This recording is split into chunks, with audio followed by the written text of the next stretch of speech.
Welcome back, everybody. My name is Terminus, and today we are going to watch the second to last episode of Season 3 of ReZero.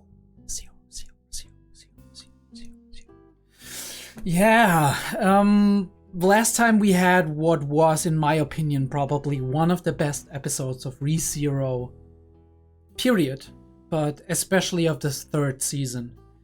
Such an emotional story. Backstory as well, with like the entire backstory of Willem and Theresia revealed, and a whole lot of family drama and character, or like not per se character development, but characterization, and also laying the cornerstones of future character development of Reinhard, of Wilhelm, and such a touching story as well. If we think about like Theresia's life and what she wanted from life and what she got, which is basically not always like we don't always get the lot that we get dealt in life. It's not always what we want for ourselves or what we wish for, or what our nature really is as a person, right? The basic temperament we have. But she bared her burdens, and unfortunately, the forces of this world, especially the evil or like the mischievous, the conniving forces of this world had gotten her into their grasp, which in this case is Pandora, who is still like a big question mark, a big mystery that we don't know exactly what she represents and what she wants and what her whole deal is. But she was involved in this as well. And now yet another incident, right, where families were destroyed, people were lost. She used her power in weird ways, and now Theresia was supposedly instrumentalized as like a 50-year-old her, basically, or 50-year-old her, when she was fighting against the whale and stood still in time almost. I don't know if if Pandora killed her and then just raised her corpse, or if this was more of like a weird other kind of magic, one of her abilities. Whatever it was, she whispered into her ears, "I want to understand you," and then everything went dark, and the next time she opened her eyes, she looked into old Wilhelm's eyes and was able to say her goodbyes, and he was able to say his goodbyes and tell her that he loves her. And she turned to him and was like, you're such a fool, you should know that I know that. And with that, we kind of gotten somewhat closure for Willem, and also in a way for Reinhard. But I do feel like Reinhard, in the meantime, has been processing a lot in the back while he was fighting Regulus, while he was with Subaru and all of this, and has made up his mind. And at the point that he stepped in front of Theresia, there was already another understanding of the whole situation for him. Although I'm sure there's still a lot of lingering guilt, I do think that it helped him as well. So, what's next? Still have Gluttony and Otto. We still have, I think, to a degree, Lust, right? And Al. Although I don't know if she just got the fuck out of there and was like, see ya, right? Oh, we got two Gluttonies, that's also the thing, right? Gluttony against Julius and Ricardo as well. Grush is in the camp, right? So is Beatrice, so is Anastasia, so is like Felix, so we don't have to worry about them for now, I think, but they might be involved in the conflict in some form. Maybe they try to attack headquarters again. We'll have to see. And Priscilla actually won her fight against Sirius, together with Liliana. So yeah, we'll see what happens next. We'll see what happens next and how we conclude this core and go into the next arc then, right? Or if there's like a little stinger, a teaser or whatever, or if we just leave it dark with a normal conclusion and it's like, oh, right, tune in again next year to see what happens next. Both of these things are possible. Both of these things are alright for me, although I mean, I do have the advantage that I read that part of the light novel, so I know what happens next. At least roughly, you might have noticed in the time that I've like watched these episodes that first of all I don't know in which order things come, and second of all I don't remember the details specifically. But there's things that are super detailed and like connected on the meta place that I do know where I'm like, oh yeah, this is that. And there are other things where I'm like, oh wait, that happened? I don't remember, right? So let's get this party started. ReZero episode 15 of season 3 starts in 3, 2, 1, apparently with the OP.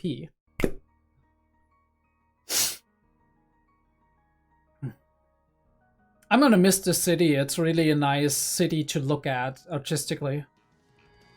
Let's be honest, this is what you're really here for, to watch like a man in his 30s awkwardly dance to an OP. Scratching my nose here because it...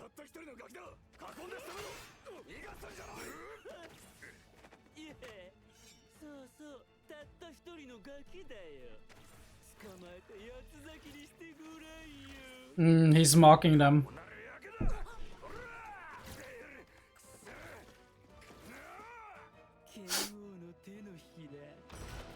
Ooh. Apologies. I don't know if it helps. Ooh. Earth magic.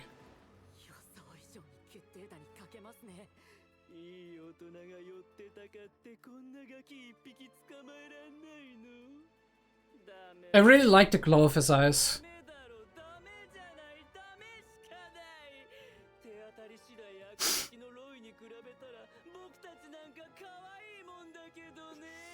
Indiscriminate gluttony, Roy.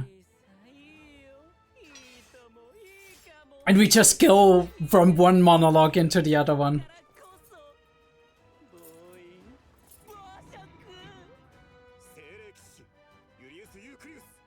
So it feels like they all represent different aspects of the gluttony.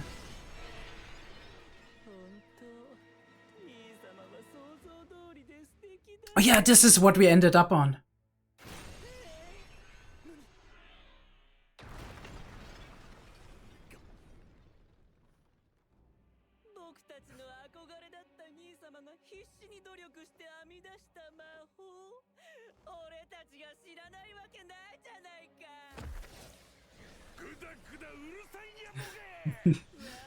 You tell him, Ricardo.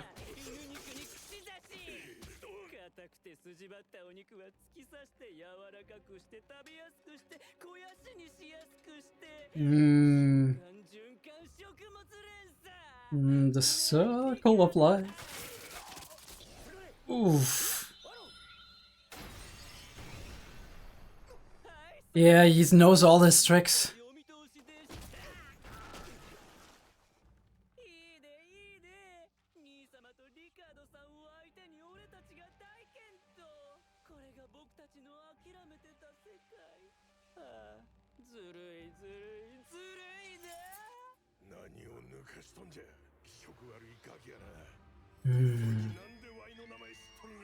Yeah.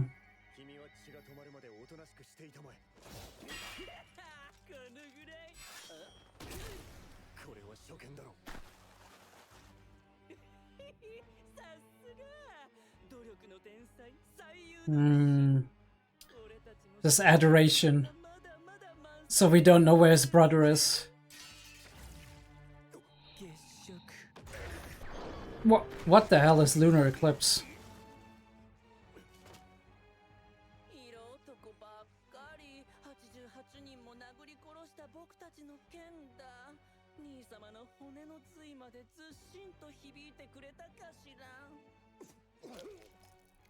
Ooh, this isn't looking good.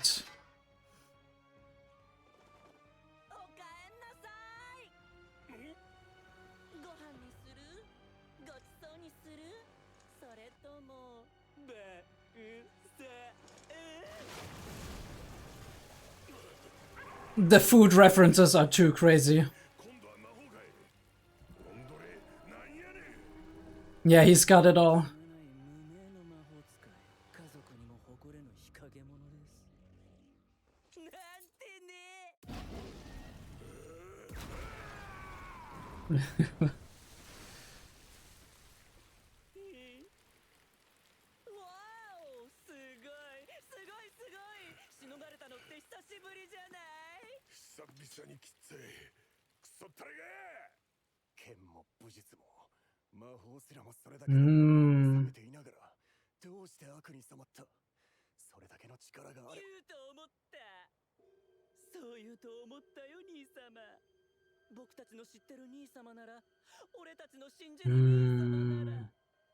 Switching personalities, basically.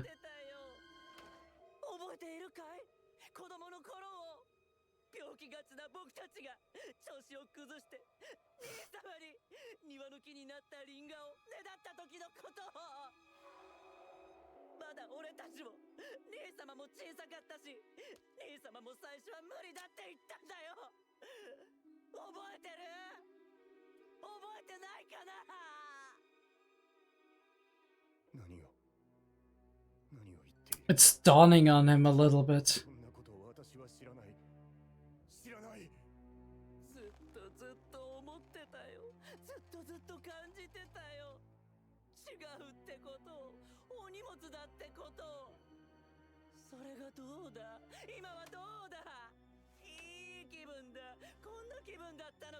This is how it feels to be powerful.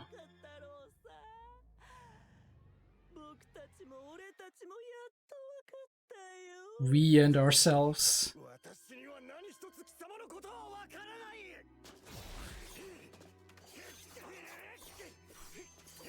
Almost like putting a mirror in front of people. He's getting emotional.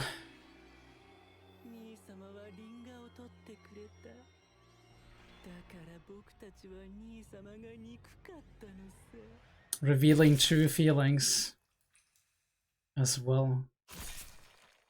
Ooh, and we switch over to Al's fight.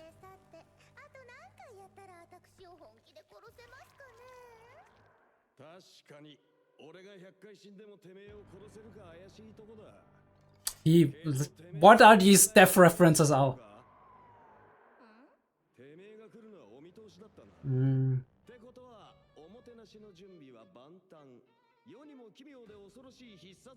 Ooh, I love this music.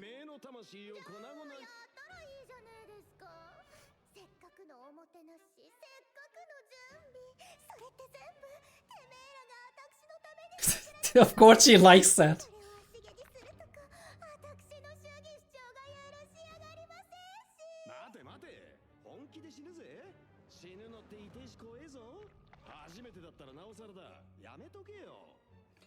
Especially the first time. What? L?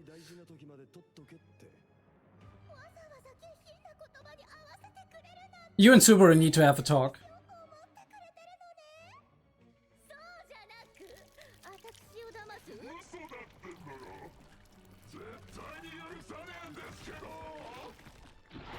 Alright, dragon time.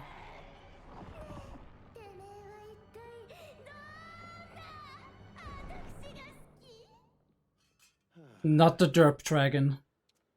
Bro's like, I'm done. Goodbye. You can't? What does that mean, Al?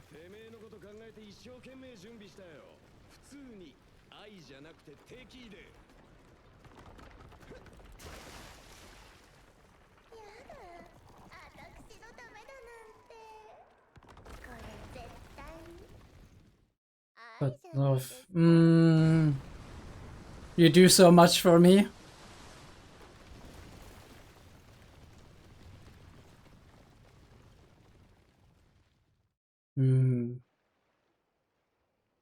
Okay. Oh, we got Liliana. Oh no, it's Al. He just jumped into the. Okay, I'm an idiot.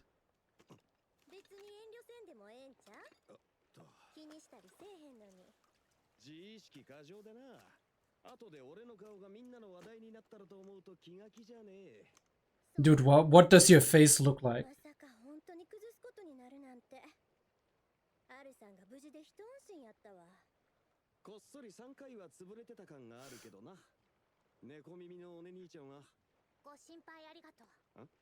平気だよ。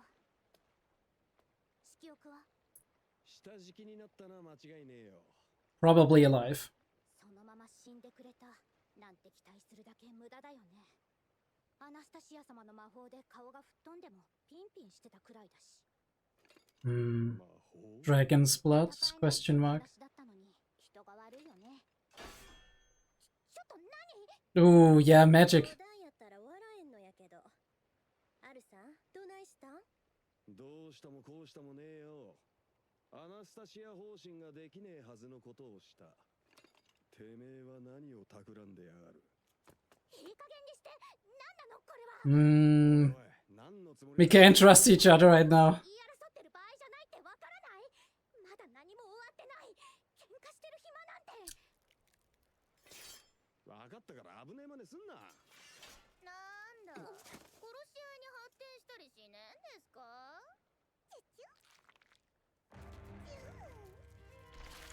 ？And she's back. Bro. That is nasty.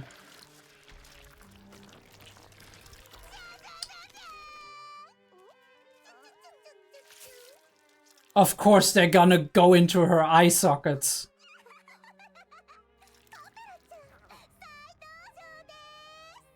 Uh-huh. 殺せたとは思ってなかったが、ノーダメージってのは答えんな。いやいやいや、さすがの私も死を覚悟し。No, you didn't. なんてことはねえですが。Shut the fuck up. だってあんなにも熱烈に私を思ってくれてたんですから。当然でしょうよ。ああ、早がてんしねえでくださいます。そんな状況の見えねえ読めねえ愚かなてめえらが愛おしいですけど。私今日はこれで引き上げますから。Because of the book. もうやらねえんですって。およそ私のやりてえことは済んだし。Already reached your goal, huh? Which means...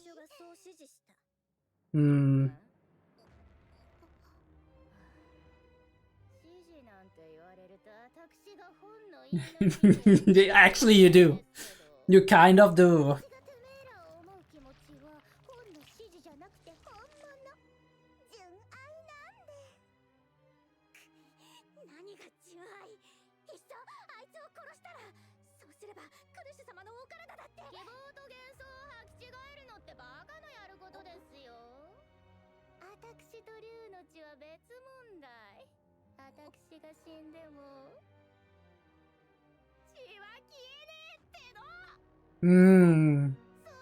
So you can't reverse it even if you kill her.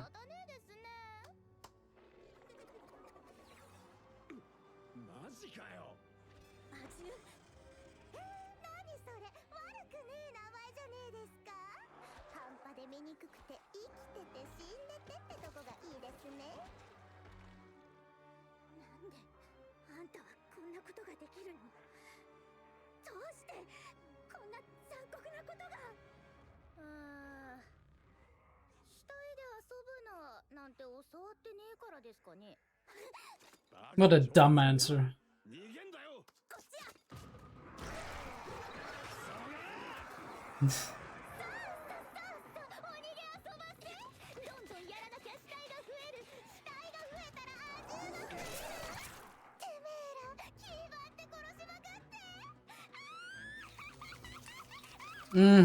Okay.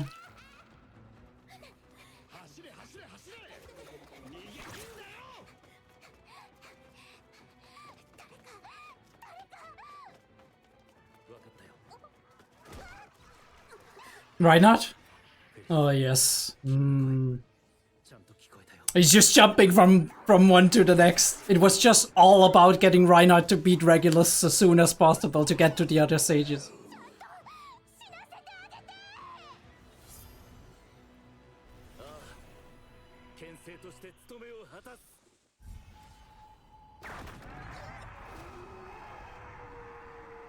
Reinhardt is too broken, but then again, so is the other side, so I guess it evens out.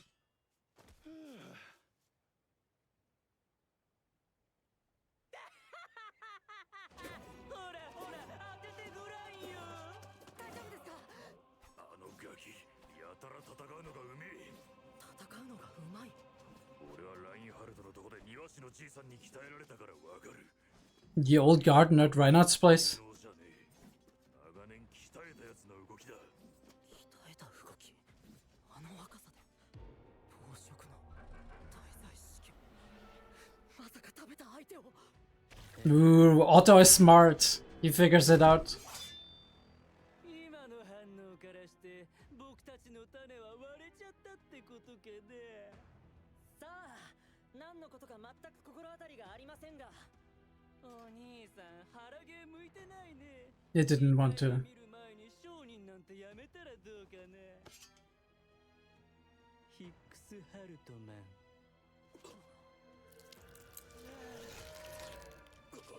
ダイナさん、あそこで倒れているのは。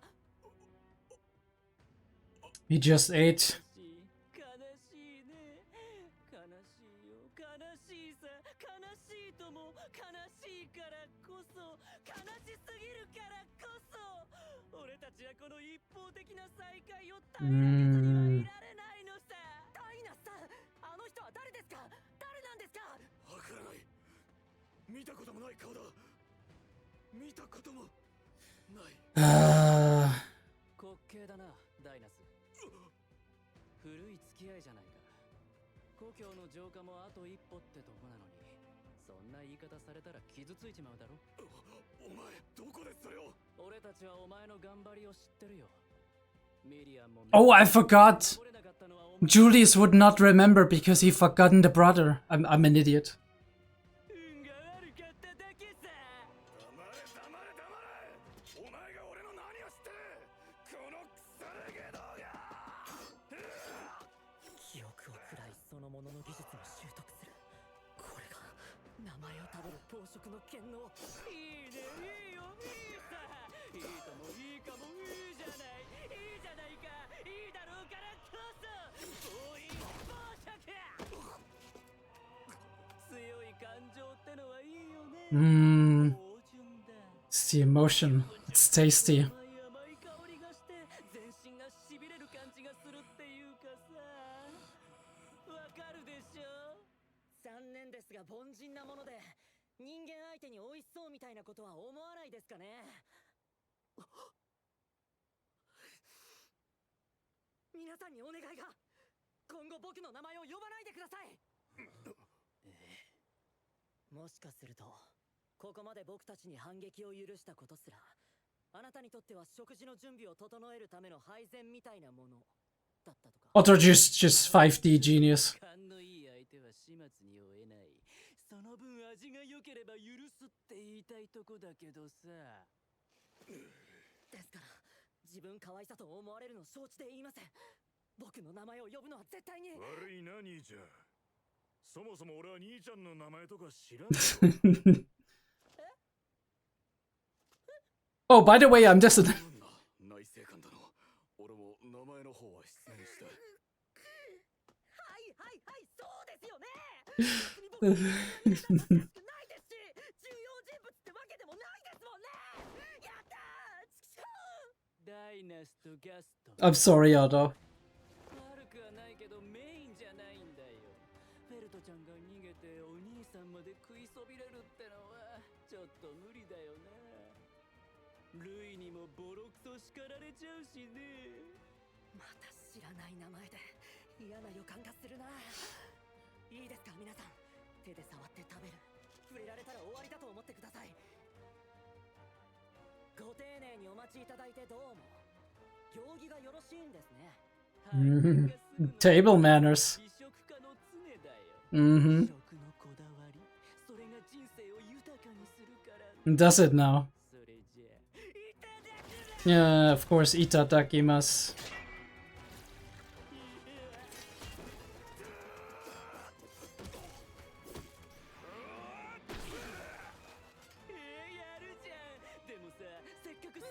Boom. What the fuck is he doing?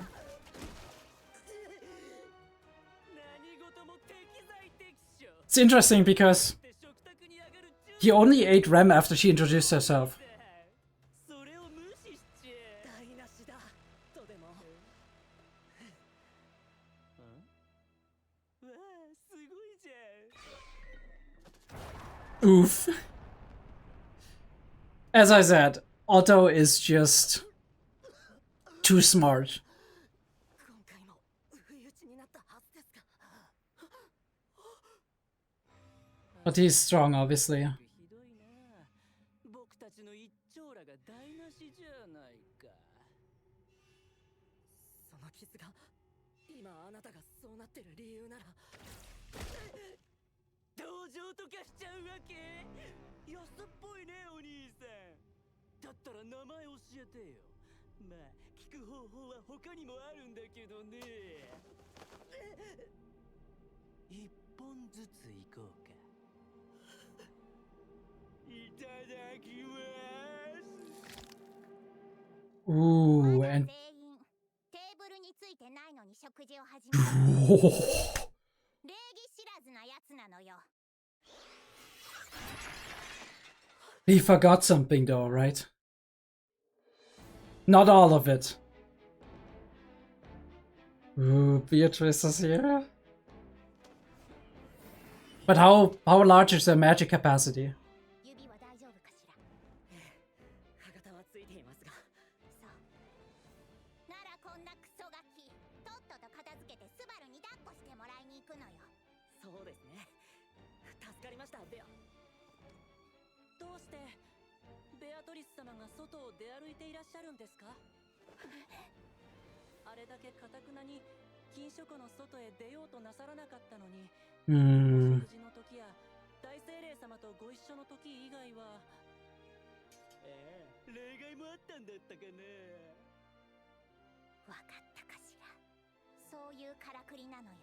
お Hmm. 前、自分の中にどれだけの人間を溜め込んで嫌がるかしら。さあ A lot. まさかロズワール・エル・メイザース辺境博が使用人筆頭。今はただ一人の愛しい人、いずれ英雄となる我が最愛の人、夏木スバルの買い添え人レムだったかな。合わせてくれよ愛しの英雄様に。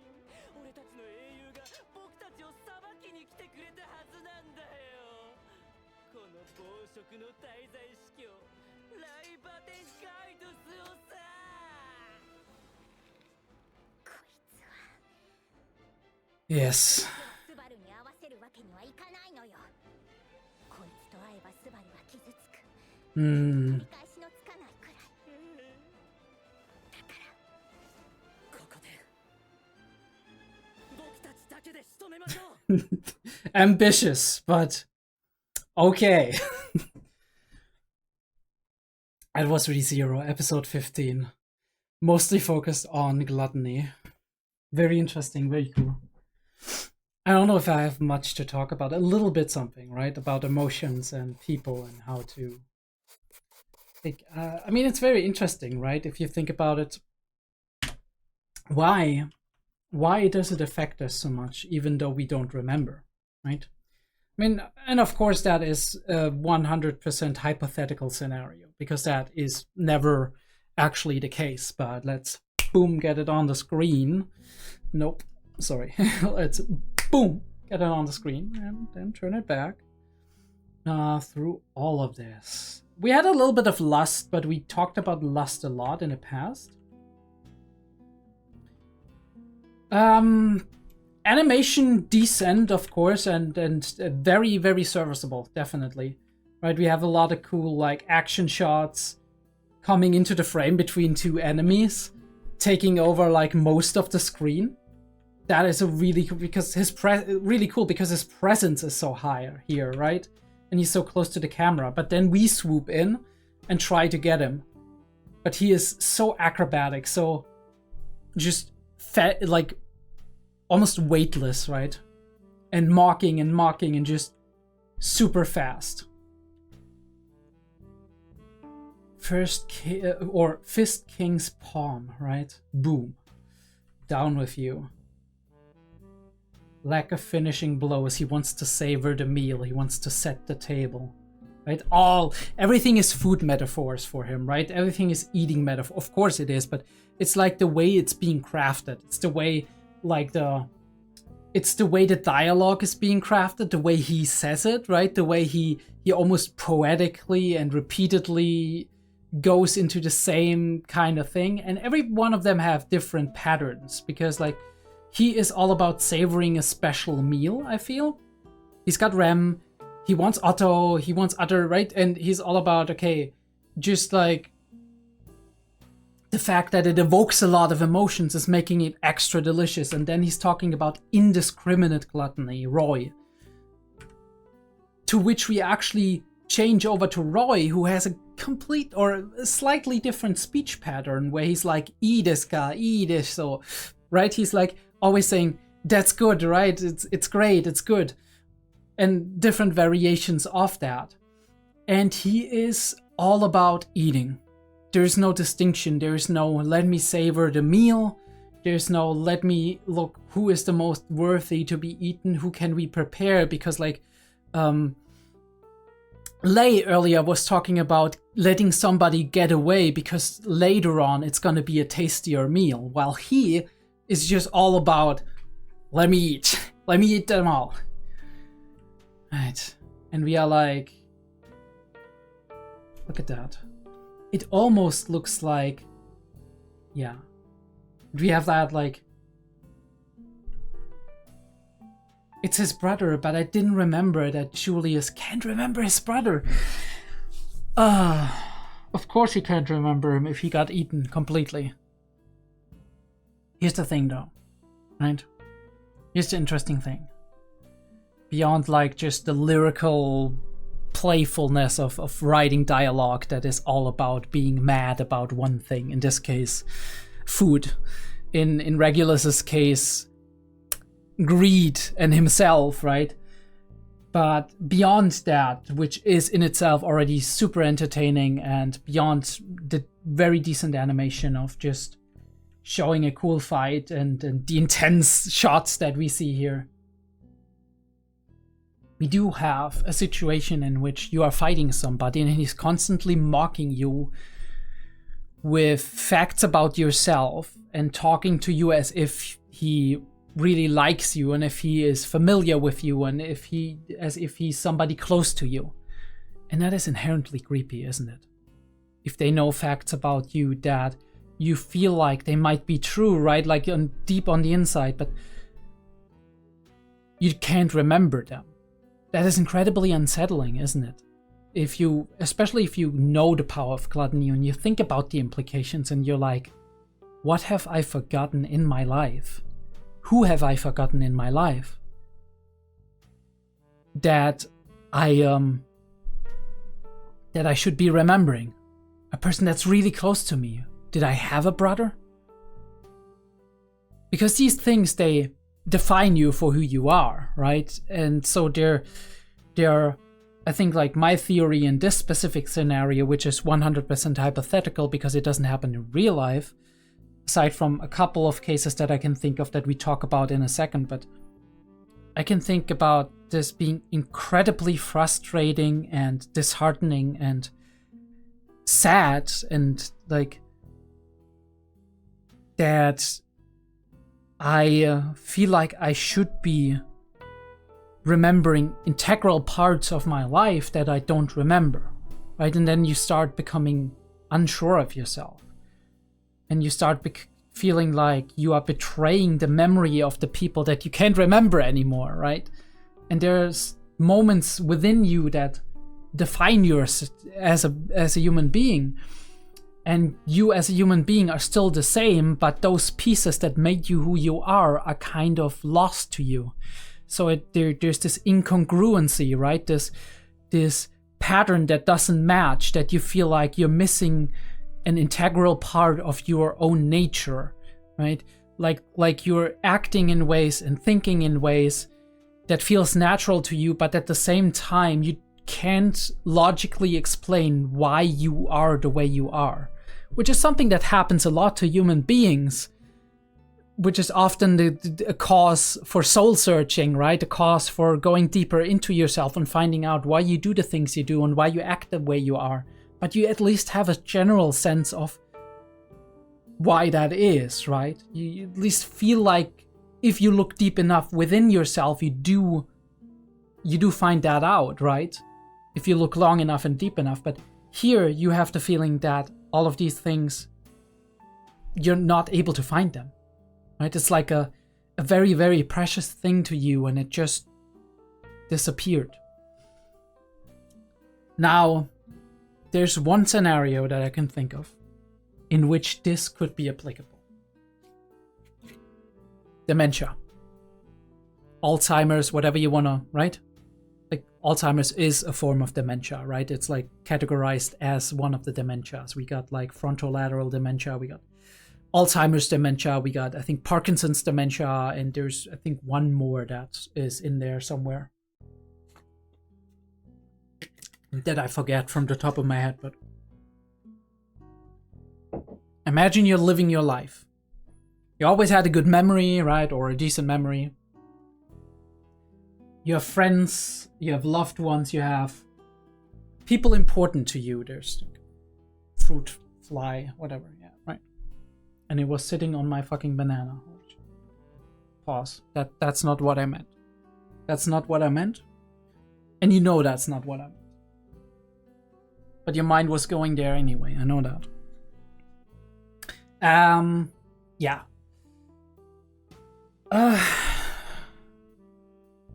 You have loved ones, you have children, right?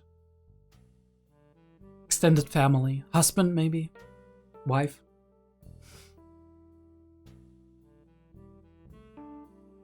You turn around one day and you look into the face of somebody and you're like, wait, I know you.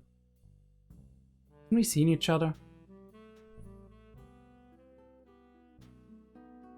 And she says, Mom, it's me.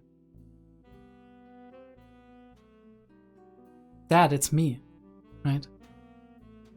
Can you imagine that? What you feel in that moment?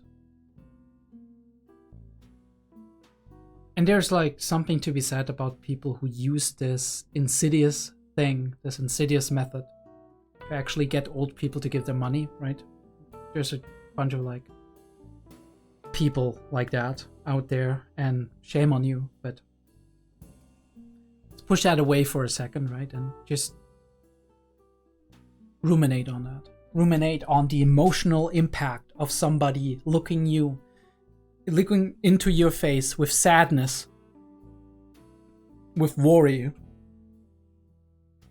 and saying, wait, do you don't remember me, it's me. I'm your son, I'm your daughter. Imagine that, and imagine what you feel in that moment. Right? You think you remember everything about your life. And memories, especially Alzheimer's, memories of early on, right? Like friends you had as children, right? Parents, whatever.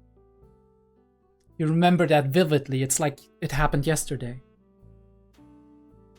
But you can't remember your own daughter, your own son.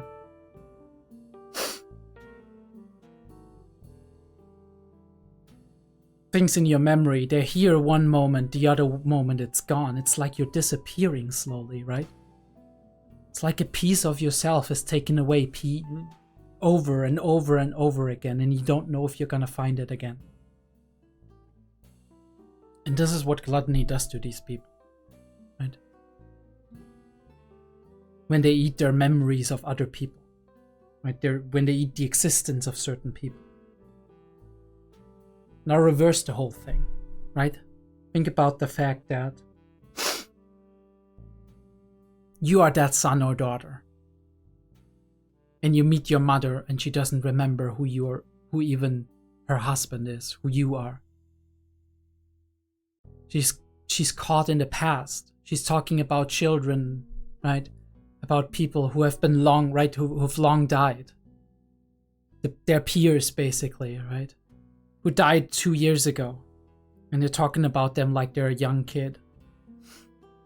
They are literally living in a different world. It's like they're here, but they're far away. Now imagine this is the only person that's still alive of your family. And you are somebody in your 40s, you don't have a husband or, right? You don't have children. your dad has died a couple of years ago, and now your mom starts forgetting you. There's barely anybody there who really knows you or recognizes you as any proper connection to you. Can you imagine that? Losing that connection, that support, that reciprocal relationship. Having to substitute for that on your side more and more. These are the scenarios that were being put in here, right? The emotional pain that we're feeling. Sadness, anger at the world, frustration. And on the other hand, the person who doesn't remember, anger at themselves, right? Like, how can I forget that? This is the most important person in my life. And in the moments of clarity, it's like, I'm so sorry that I did forget you, right? Because sometimes you recognize that. And you don't know how long you're still gonna be you. And you can't be sure of how much you've actually forgotten. The most scary thing about this is that you yourself have very rare chance to actually realize how much you've actually forgotten. And this scenario is different, right? Because it's not like about your mind degrading. It's about things being taken away from you by force that you don't know if you're gonna get them back. But at the same time, it is a comparable feeling, right? Because you feel like, how many of my loved ones have been eaten by gluttony that I don't remember? And then being mocked as that, not knowing if what they're saying is actually just trolling you, right? If it's just like causing you pain without any cause, or if it's true and they actually swallowed the identity of somebody who was very dear to you and now you can't remember them anymore, right? Mixed feelings of guilt and betrayal and fear and confused natures, right? Like you have like dim, like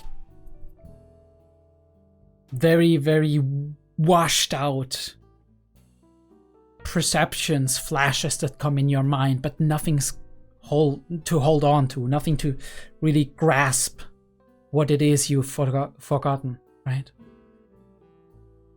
That is sad. That is incredibly painful. I can only imagine. And being in a scenario where you have to fend for your life, where you have these people opposite of you that want to bring so much harm to people around you, to everybody, not just the people you care about, but everybody, right? And in this, like innocent civilians, especially for somebody like Julius, who is like a proud, honorable knight and whose whole sole purpose is it to protect people, right? To protect the innocent and stand in for them. And then there's this person who's just swallowing it away piece by piece, and you can't even remember them anymore, so you can't protect them anymore. Yeah. How do you know my name? And he just keeps talking about it. Lunar eclipse, I don't know what that is, but holy shit. Right, he's like going there and he's like, lunar eclipse and something happening here. I don't know what's happening. But he used some kind of skill that was pretty... Maybe it was one of the people he swallowed actually swallowed up like a martial arts person or whatever. But he's using martial arts, he's using magic, he's like frantically switching between personalities. On the one hand, personalities that specifically mock his opponents, but also personalities partially that might be his favorites to use in combat, actually. And you see the tilted angle, right? The Dutch angle of like everything being weird and creepy and unsettling. Right, and he's remembering that time, and suddenly he's like, wait, I remember that time when I picked up an apple. But I have no idea, right? Like, about the person I did it for. I forgot. And that's like realizing that there's a hole in your memories.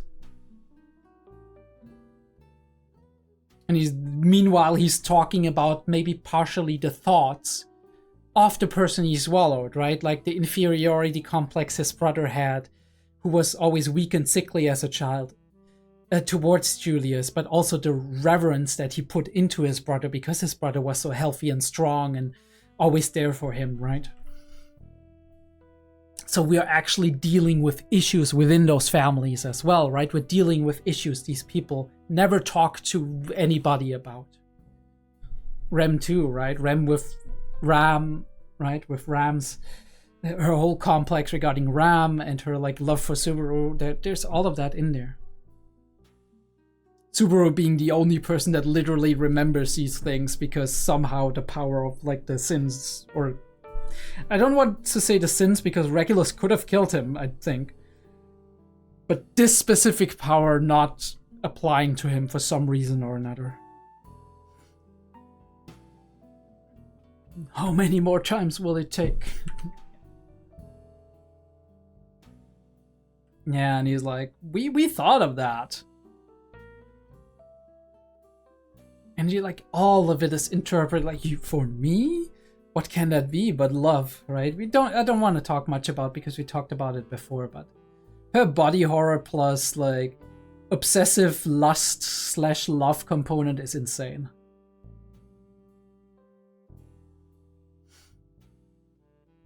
I can't love anyone. That is so interesting for Al. What is it in his backstory that makes him drop these like lines? It's like even if I die a lot of times, I couldn't beat you. Like, what is his power?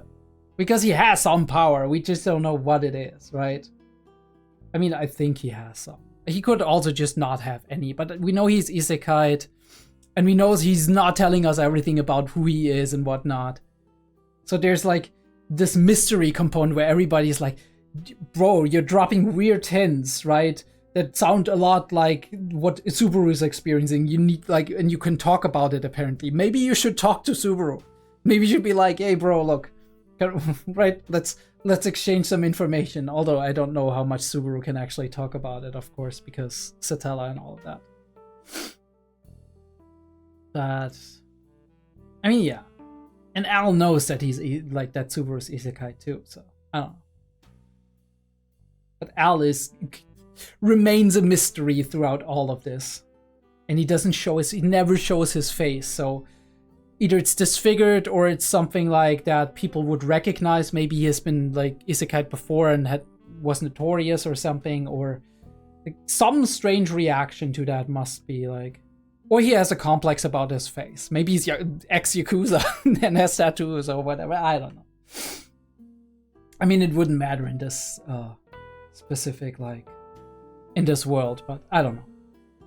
I'm just self-conscious. And we have that little moment where we explain that she blew Lust's face with magic, and then Al is like, who are you?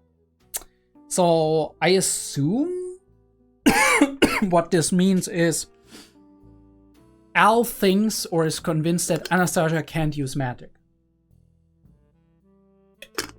And he's very untrustworthy, obviously, because we just literally had a shape-shifting person in front of us. So it's like, are you Lust? Are you somebody else who can do do similar things? Who are you? Right? Because he's like, I know Anastasia can't do magic. For some reason he knows that.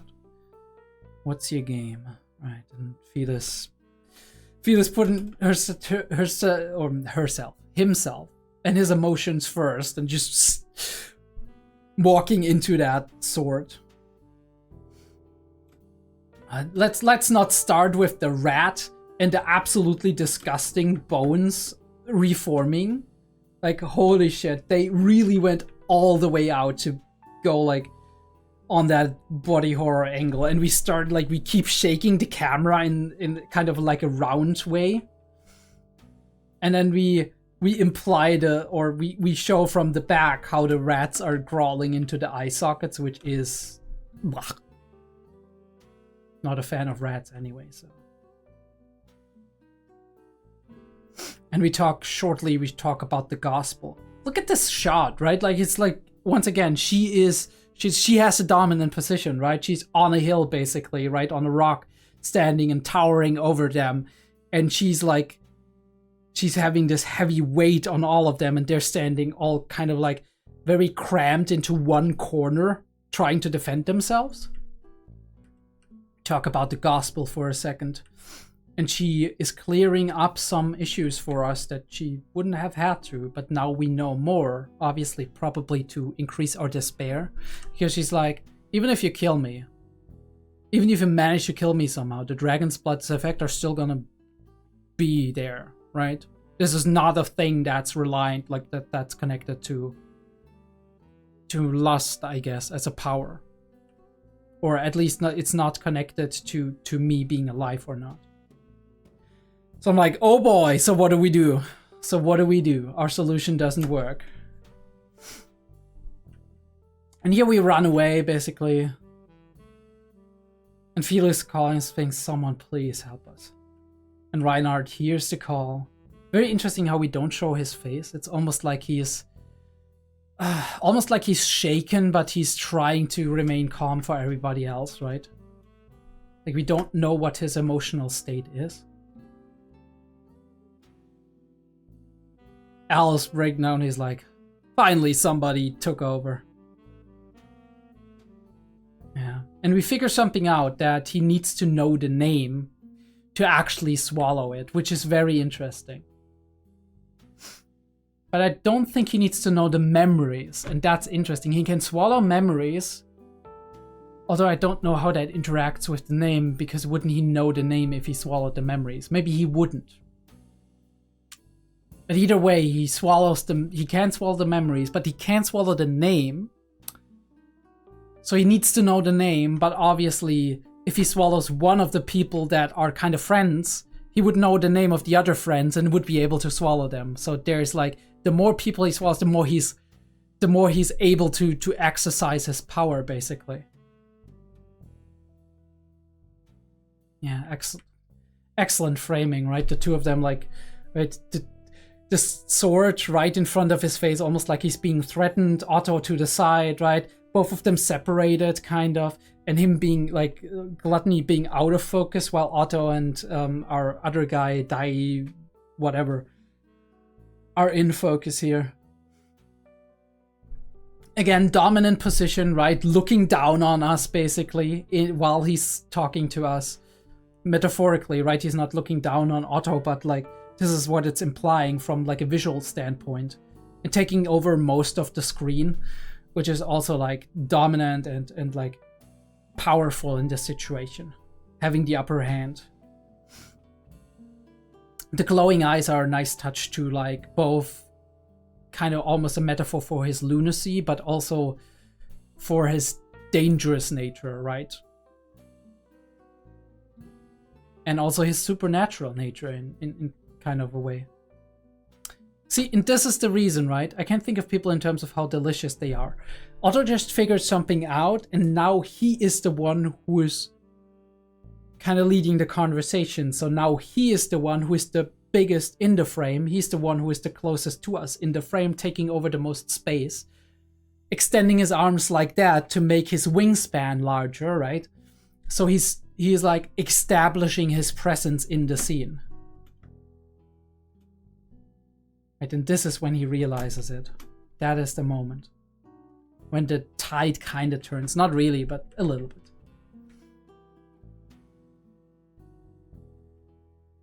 Right.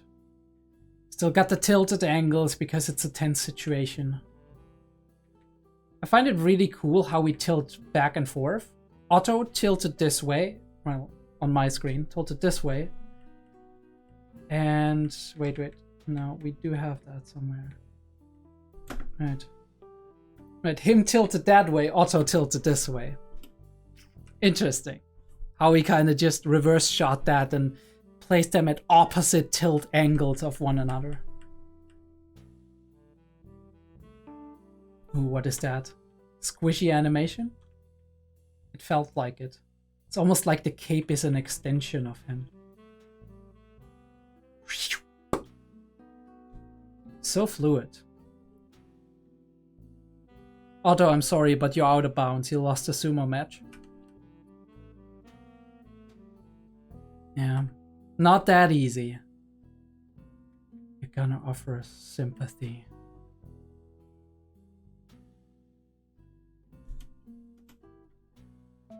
Shallow. Is it shallow to offer somebody sympathy for seeing scars?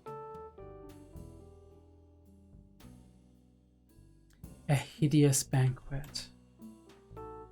And then...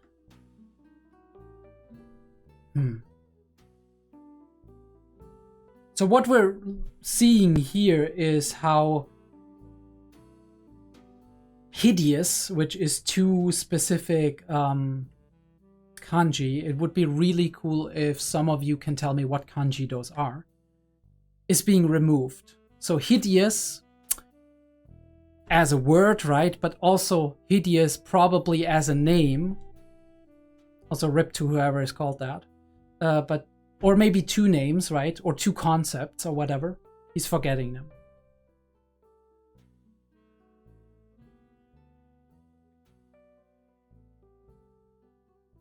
So he made him forget somebody or something.